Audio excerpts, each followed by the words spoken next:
Okay, well, good afternoon, everyone. It is my great honor to welcome the National Hispanic Caucus of State Legislators for a very important discussion that is as much as anything about our shared commitment to lifting up all people of our nation, to recognizing the challenges that people in general are facing, but that specific communities are facing, and in particular we will have a lengthy discussion about the challenges and the opportunities that are presented by our administration's priorities for the Latino community, for the Hispanic community, as an extension of what benefits the entire country.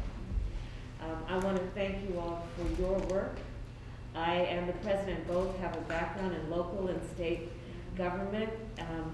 We fully appreciate, and I fully appreciate, that we can do a lot here in Washington, D.C., outside of this building and at the Capitol, but then it requires the leadership on the ground, and that is all of you who make it real. And you all have presided over and have had responsibilities in your roles of leadership during some of the most difficult times in our country, in particular during the last 2 years of the pandemic, and all the challenges it has presented for your constituents. And yet you have stood strong with courage and with a commitment to representing the people who in their times of greatest need have relied on you for support.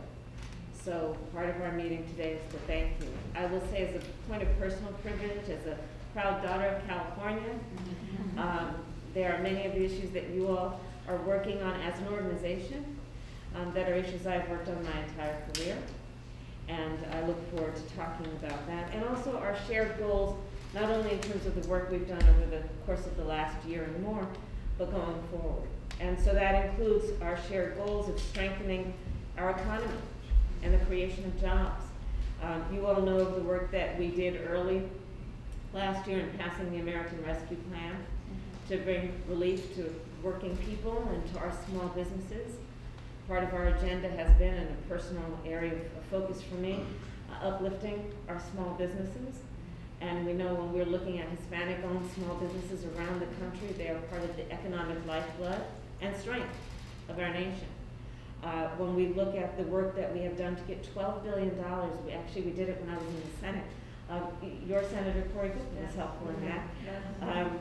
To the community banks, to the CDFIs, as a way to strengthen our ability to uplift community-based business leaders who often are rejected or are not given access to capital by the traditional banks. And so we've been doing that work together. Together we are doing the work of focusing on what we must do to support homeowners, understanding, and we just did an event yesterday to highlight the fact that of home appraisers, only 5% of people who do the professional work of appraising the value of a home for sale, only 5% of that entire population of skilled professionals are people of color.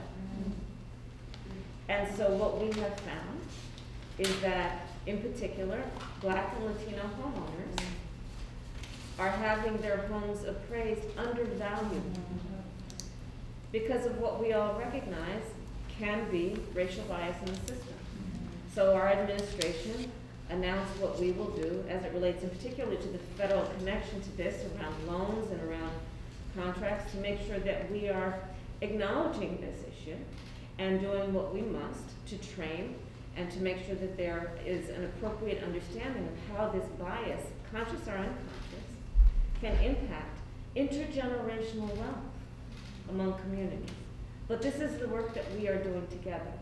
The work we are doing together is about understanding that we need to address the reality of the fact that it's really expensive to live for so many working families. We refer to that as the cost of living.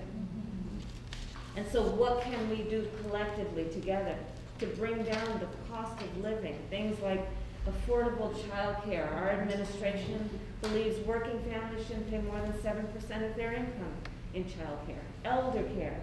We know in so many communities including the communities represented by this organization, there's a great sense of responsibility to take care of our elders.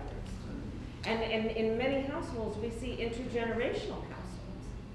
So we're talking about the affordability or lack of child care coexistent with what must happen in terms of elder care. And so this has been an area of high focus for our administration to bring down that cost. Prescription medication.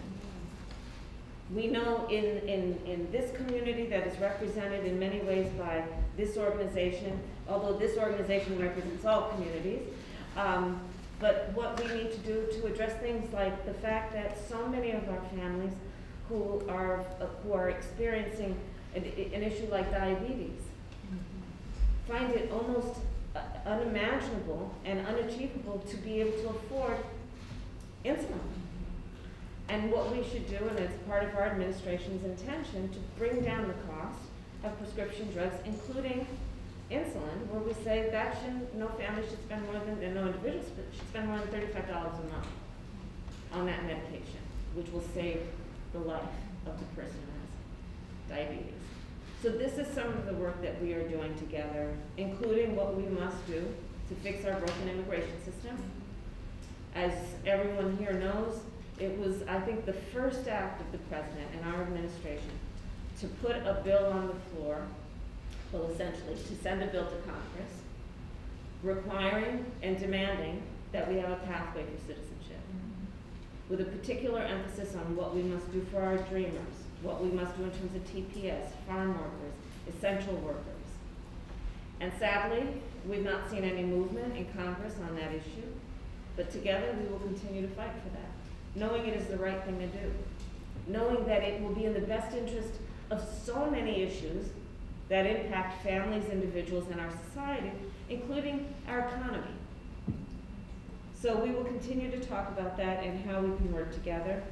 And I'll just close my comments so that we can have our conversation by again thanking each of you for the work you do. I think that there are moments like this that really reveal the commitment that especially elected representatives have when in a time of crisis they continue to do the work with a sense of optimism about what is possible, but clear-eyed about the challenges that we must confront. So thank you all very much. I look forward to our discussions. Thank you.